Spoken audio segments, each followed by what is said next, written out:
কাঁচা আম মাখা ভর্তা আমরা আমগুলো সুন্দর করে কেটে দিলাম। ভিডিও স্টেটাসের জন্য রয়েছে মিলন। আমি আমগুলো মাখাচ্ছি, পাশে কাটা পা বসে আছে বই নিয়ে। আমগুলো কাটা হয়ে গেল, এরপরে আমরা এর মধ্যে মশলা যোগ করব।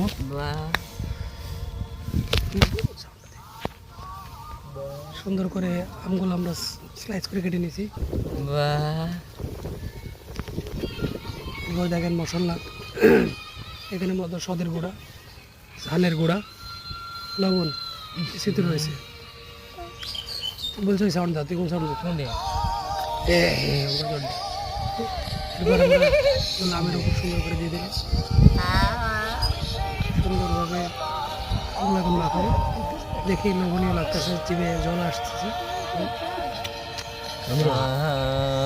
গেল এর মধ্যে কাটা পা একটা সুন্দর সাউন্ড দিল।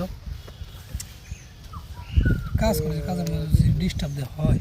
আমার ভিডিও কল করতো প্রায় মাখানো শেষ। আমরা আর একটু ইয়ে দিয়ে দেবো, মশলা দিয়ে দেবো। তবে মশলা অনেকটা বেশি হয়ে যাচ্ছে মনে হচ্ছে, হালকা একটু লবণ বেশি মনে হচ্ছে, তবে জিভে জল আসার মতন।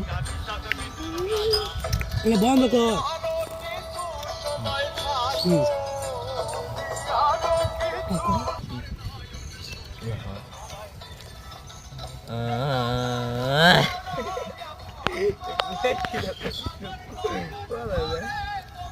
ভালোই পারিস।